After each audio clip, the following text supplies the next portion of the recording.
Thank you, Mr. Chairman, SAGES, for the opportunity to present. No disclosures. I'm speaking today about the dual console for the robot, which was first introduced just about a year ago by Intuitive Surgical in 2009. And unlike the single console, it allows for 3 instrument arms to be in motion at once, whereas with a single console, one of the 3 arms has to be parked and toggled at all times.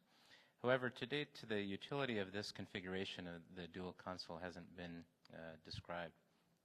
So we hypothesized that the use of the robotic dual console enhances operative task efficiency and reduces operator workload. As part of the design of the study, we created 4 tasks of increasing complexity in which we imagined the additional assistance may be of benefit. The 4 tasks are a FLS-style pattern cutting, suturing under tension, a simulated bowel anastomosis, and simulated paraesophageal hernia repair with mesh. The pattern cutting is just simply the FLS pattern cutting task, where they basically have to stay between the lines. The tension suturing is where we have basically a vinyl sheet placed under tension over a cup, and it has to be sutured closed. The 2 edges are under tension and will split apart if the suture is not followed. The bowel anastomosis task is 2 Penrose drains. It's sutured in a side-to-side configuration. And finally, the paraesophageal hernia task is sewing a piece of vinyl over a simulated crura, and the crura are under some tension and split apart, and so the mesh has to be sewn on and the crura have to be approximated. We had also 3 subject groups. The first group were novice. The second one were people who were experienced in laparoscopy, that is, having done over 100 laparoscopic cases a year, but who were novice to robotics. And then finally, the third group are people that had significant robotic experience.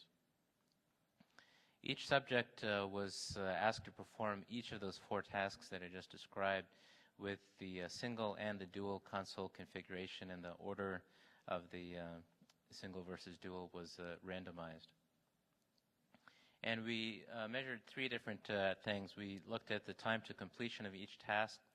We also looked at the NASA Task Load Index. For those of you who may be unfamiliar with this, this is a composite score that takes into account a number of self-reported factors such as mental workload, physical workload, effort, time pressure, and so forth. And then we also evaluated the quality of the tasks, that is, how well the knots were tied down, tissue handling, and so forth. And so for the pattern cutting task, for the first outcome measure, the time to completion, we then looked at the novices, the laparoscopy, and the robotic trained individuals, first using the single console. And as expected, the novices took longer than the people who were skilled at laparoscopy, and those who were trained at robotics were even faster.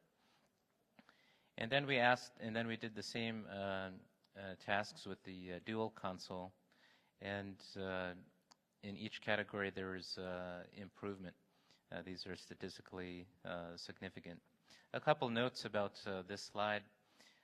One is that as the level of training increased, or level of familiarity with the robot increases, this difference is not as great as expected, although still statistically significant. For example, with the novices, they experienced almost a 50% improvement having an assisted with the dual console, whereas with the robot experience, it's about a 20% drop.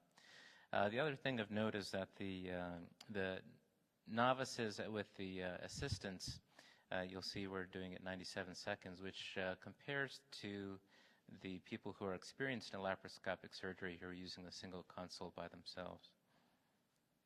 And for the sake of time, I'm not going to go over each of the 4 tasks, but just to suffice to say that there was a similar type pattern for each of the 4 tasks overall.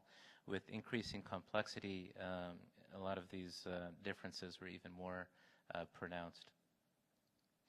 We looked at the NASA task load index, again for the pattern cutting, novice, laparoscopist, and robot experienced for single console, and again, similar differences. This is essentially on a scale of 0 to 100, with 100 being the most difficult and 0 being not at all, and this is a composite score.